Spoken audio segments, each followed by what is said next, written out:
வணக்கம். இது நியூஸ் ஃபர்ஸ்டின் மதிய நேர பிரதான செய்தி. உங்களோடு இணைந்து கொள்ளும் நான் டில்ஷாட் தேவதாசன். முதலில் தலைப்புச் செய்திகள்.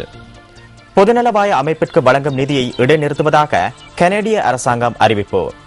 இலங்கை இந்திய மீனவர் பேச்சுவார்த்தையின் 2ஆம் சுற்றை அடுத்த மாதம் 12ஆம் 13ஆம் தேதிகளில் நடத்துமாறு தமிழக அரசு பரிந்துரை. போஸ்டன் மரதனோட்ட போட்டியின் போது குண்டு தாக்குதல் நடத்தப்பட்டு 1 வருட பூர்த்தி நினைவு கூறப்படவுள்ளது. இனி விரிவான செய்திகள். பொதுநலவாய அமைப்பிற்கு வழங்கும் நிதியை இடைநிறுத்துவதாக கனேடிய அரசாங்கம் அறிவித்துள்ளது.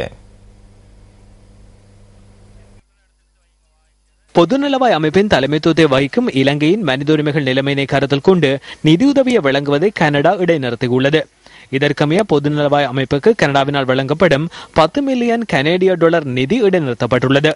மனித உரிமைகள் பொறுப்புக்கூறல் மற்றும் அரசியல் ரீதியிலான நல்லிணக்கம் தொடர்பில் பயனுள்ள நடவடிக்கைகள் எடுக்க வேண்டிய பொறுப்பு பொதுநலவாய அமைப்பின் தலைமைத்துவத்தை வகிக்கும் இலங்கைக்கு காணப்படுவதாக இந்த தீர்மானத்தை அறிவித்த கனேடிய வெளிவார அமைச்சர் ஜோன் பயாத் தெரிவித்துள்ளார். இவற்றுக்கு தீர்வு காண்பதற்கான உரிய நடவடிக்கைகள் எடுப்பதற்கு இலங்கை தவறியுள்ளதாகவும் கனேடிய வெளிவிவகார அமைச்சர் சுட்டிக்காட்டியுள்ளார். மனித உரிமை முறைகளை மூடிமறைக்கும் அமைப்பொன்றுக்கு நிதியுதவி வழங்குவதை ஒருபோதும் நியாயப்படுத்த முடியாதென கனேடிய வெளிவிவகார அமைச்சர் ஜோன் பயாட் மேலும் குறிப்பிட்டுள்ளார்.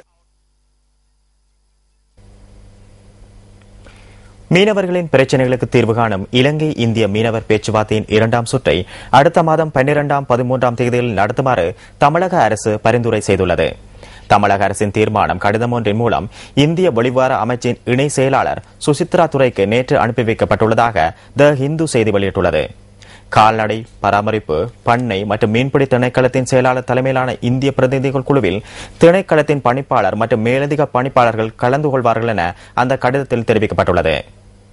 2ஆம் சுற்று பேச்சுவார்த்தைக்கான திகதிகள் தொடர்பிலான தமிழக அரசாங்கத்தின் தீர்மானம் வெளிவார அமைச்சின் ஊடாக இலங்கை பிரதிநிதிகளுக்கு அறிவிக்கப்பட உள்ளது. இலங்கை இந்திய மீனவர் பேச்சுவார்த்தையின் முதற்கட்டம் கடந்த ஜனவரி மாதம் சென்னையில் நடைபெற்றதுடன் 2ஆம் கட்ட பேச்சுவார்த்தைகளை மார்ச் மாதம் கொழும்பில் நடத்துவதற்கு ஏற்பாடு செய்யப்பட்டிருந்தது. ஆயினும் அந்த காலப்பகுதியில் அதிக அளவிலான இந்திய மீனவர்கள் கைது செய்யப்பட்டமை, மீனவர்கள் விடுவிக்கப்படாது தடுத்து வைக்கப்பட்டமை காரணமாக 2 தடவைகள் பேச்சுவார்த்தைகள் பிற்போடப்பட்டிருந்தன. இந்தியாவின் மக்களவைத் தேர்தல் நிறைவடைந்ததன் பின்னர் பேச்சுவார்த்தைகளை நடத்துவதாக தமிழக அரசு அண்மையில் தெரிவித்திருந்தது. இந்த நிலையிலேயே இலங்கை இந்திய மீனவர்களின் பேச்சுவார்த்தையின் அடுத்த கட்டத்தினை மே மாதம் நடுப்பகுதியில் நடத்துவதற்கு தீர்மானிக்கப்பட்டுள்ளமை குறிப்பிடத்தக்கது.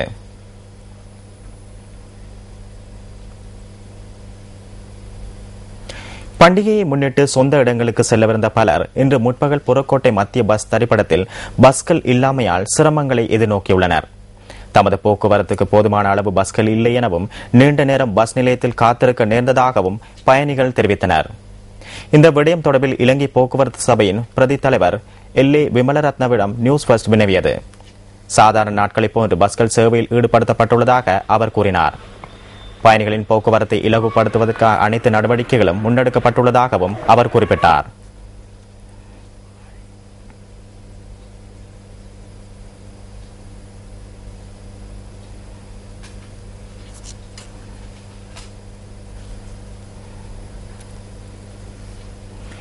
அதிவேக வீதியில் பயணிகள் போக்குவரத்து சேவையில் அதிக கட்டணம் அறவிடும் பஸ்களுக்கு எதிராக சட்ட நடவடிக்கை எடுக்கப்படும் என அதிவேக வீதி போக்குவரத்து சேவைகள் சங்கம் தெரிவிக்கின்றது.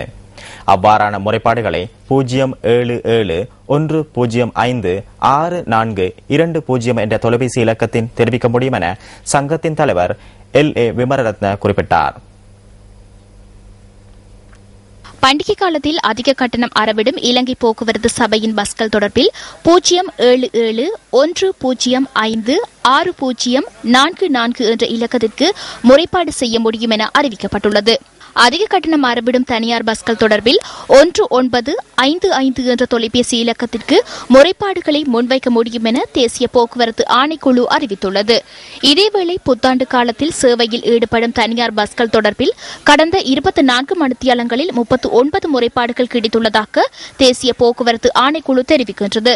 இவற்றில் அதிக பஸ் கட்டணம் அறவிடப்படுகின்றமை தொடர்பில் 12 முறைப்பாடுகள் பதிவாகியுள்ளதாக ஆணைக்குழுவின் முறைப்பாடுகளை ஏற்றுக்கொள்ளும் பிரிவு குறிப்பிட்டுள்ளது. பயணிகள் ஒழுக்கமின்றி செயற்பட்டமை தொடர்பில் 2 முறைப்பாடுகள் கிடைத்துள்ளன. பயண சீட்டு வழங்கப்படாமை தொடர்பில் 12 முறைப்பாடுகளும், குளிரூட்டி தொடர்பிலான 5 முறைப்பாடுகளும் கிடைத்துள்ளதாக தேசிய போக்குவரத்து ஆணைக்குழு தெரிவித்துள்ளது.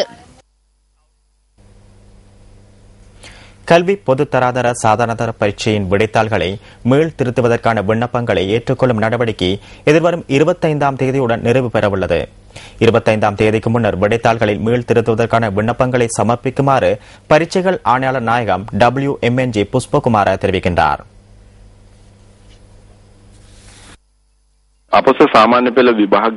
கல்வி பொதுத்தராதர சாதாரண பரீட்சையின் விடைத்தாள்களை மீள் திருத்துவதற்கான வாய்ப்பை நாம் வழங்கியுள்ளோம். ஏப்ரல் மாதம் 25ஆம் தேதிக்கு முன்னர் மீள் திருத்துவதற்கான விண்ணப்பங்களை பரீட்சைகள் திணைக்களத்துக்கு அனுப்புங்கள். பதிவு தபாலின் ஊடாகவும் அனுப்ப முடியும். 25ஆம் தேதி வரை பணம் செலுத்துவதற்கான வாய்ப்பை வழங்குமாறு நாம் தபால் நிலையங்களுக்கு அறிவித்துள்ளோம். 25ஆம் தேதிக்கு பின்னர் தபால் நிலையங்கள் பணத்தை பொறுப்பேற்காது. அத்துடன் விண்ணப்ப படிவங்களையும் பரீட்சைகள் திணைக்களம் பொறுப்பேற்காது. அதனால் 25ஆம் தேதிக்கு முன்னர் விடைத்தாள்களை மீள் திருத்துவதற்கு விண்ணப்பங்களை பரீட்சைகள் திணைக்களத்துக்கு அனுப்பி வைக்க வேண்டும். பேஸ்புக் சமூக வலைதளம் ஊடாக சிறுவர்கள் துஷ்பிரயோகத்துக்கு உட்படுத்தப்படுதல் நாட்டில் அதிகரித்துள்ளதாக தேசிய சிறுவர் பாதுகாப்பு அதிகார சபை தெரிவிக்கின்றது. கடந்த சில மாதங்களாக மேற்கொள்ளப்பட்ட விசாரணைகளினூடாக இந்த விடயம் தெரிய வந்துள்ளதாக அதிகார சபையின் தலைவர் சட்டத்தரணி அனோமா திசாநாயக்க குறிப்பிட்டார்.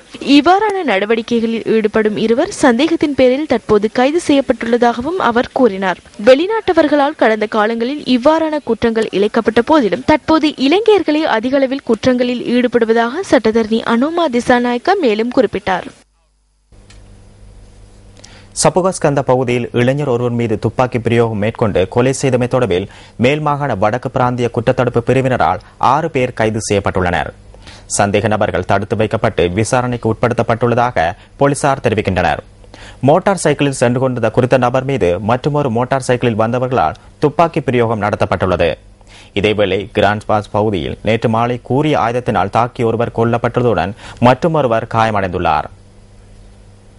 காயமடைந்த நிலையில் வைத்தியசாலையில் அனுமதிக்கப்பட்ட இளைஞனொருவர் வைத்தியசாலையில் அனுமதிக்கப்பட்டதன் பின்னர் உயிரிழந்ததாக தேசிய வைத்தியசாலையின் பணிப்பாளர் டாக்டர் அனில் ஜாசிங்க கூறினார். காயமடைந்த மற்றொருவர் தேசிய வைத்தியசாலையின் அவசர சிகிச்சை பிரிவில் சிகிச்சை பெற்று வருவதாக அவர் மேலும் தெரிவித்தார். குருநாகல் நகரை ஊடறுத்து வீசிய கடும் காற்றினால் சொத்துக்களுக்கு சேதம் ஏற்பட்டுள்ளது. குருநாகல் பகுதியில் நேற்றிரவு 8:30 மணியளவில் கடும் காற்று வீசியுள்ளது.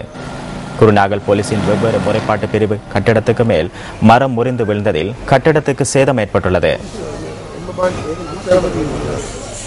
கடும் காற்று காரணமாக குருநாகல் ஜோன் கொத்தலாவை வித்தியாலயத்தின் 3ஆம் மாடியின் கூரைக்கு சேதம் ஏற்பட்டுள்ளது.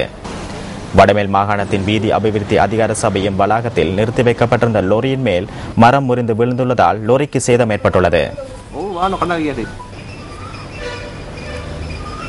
குருநாகல் வில்கொட பகுதியில் உள்ள வீடொன்றின் மீதும் மரம் முறிந்து விழுந்ததில் பாரிய சேதம் ஏற்பட்டுள்ளது. இதேவேளை கல்கமுவா மற்றும் உஸ்கல சியாம்பலாம்புவா பகுதியில் நேற்றிரவு 7 மணியளவில் வீசிய கடும் காற்றினால் 8 வீடுகள் சேதமடைந்துள்ளது. இந்த வீடுகளின் கூரைகள் முற்றாக சேதமடைந்துள்ளதாக எமது பிராந்திய செய்தியாளர் தெரிவித்தார். மின் கம்பிகளுக்கு மேல் மரங்கள் முறிந்து விழுந்தமையால் மின்சாரம் தடைப்பட்டுள்ளதாக தெரிவிக்கப்படுகின்றது.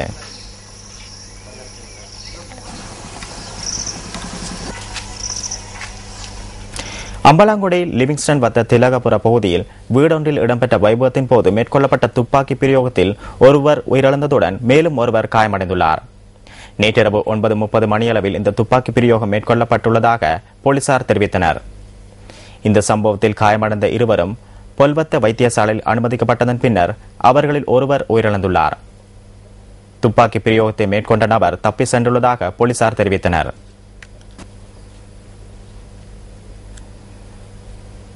காடழிப்பை தடுப்பதற்காக பாதுகாப்பு குழுக்களை நிறுவுவதற்கு சூழல் மற்றும் மீள் புதுப்பித்தல் சக்தி அமைச்சு நடவடிக்கை எடுத்துள்ளது. போலீஸ் மாதிபரின் ஆலோசனைக்கமைய பிரதேச செயலாளர் மட்டத்தில் இந்த குழுக்கள் நிறுவப்பட உள்ளதாக அமைச்சின் செயலாளர் DMU பஸ்நாயக்க தெரிவிக்கின்றார். காடழிப்பு மற்றும் மரக்கடத்தலை தடுப்பதற்காக இந்த நடவடிக்கை எடுக்கப்பட்டுள்ளது. சுற்றாடல் அமைச்சு, நீதியமைச்சு மற்றும் பாதுகாப்பு பிரிவுகளை ஒன்றிணைத்து காடுகளை பாதுகாக்கும் விசேட திட்டத்தை முன்னெடுக்க உள்ளதாக சூழல் மற்றும் மீள் புதுப்பித்தல் சக்தி அமைச்சின் செயலாளர் கூறுகின்றார். பிரதேச செயலாளர் மட்டத்தில் பாதுகாப்பு குழுக்களை நியமித்து பொதுமக்களின் ஒத்துழைப்பை பெறுவதற்கு எதிர்பார்த்துள்ளதாகவும் அவர் கூறியுள்ளார். காடுகளின் பரப்பளவை அதிகரித்தல் மற்றும் பெறுமதி வாய்ந்த மரங்கள் வெட்டப்படுதலை தடுத்தல் உள்ளிட்ட பல்வேறு விடயங்களை இந்த பாதுகாப்பு குழுக்களினூடாக முன்னெடுக்க உள்ளதாக அமைச்சின் செயலாளர் DMU பஸ்நாயக்க சுட்டிக்காட்டியுள்ளார். இத்துடன் நியூஸ் ஃபர்ஸ்டின் மதிய நேர பிரதான செய்தி நிறைவு பெறுகின்றது. நியூஸ் ஃபர்ஸ்டின் மணித்தியாளர் செய்தியை 2:25 எதிர்பாருங்கள். வணக்கம்.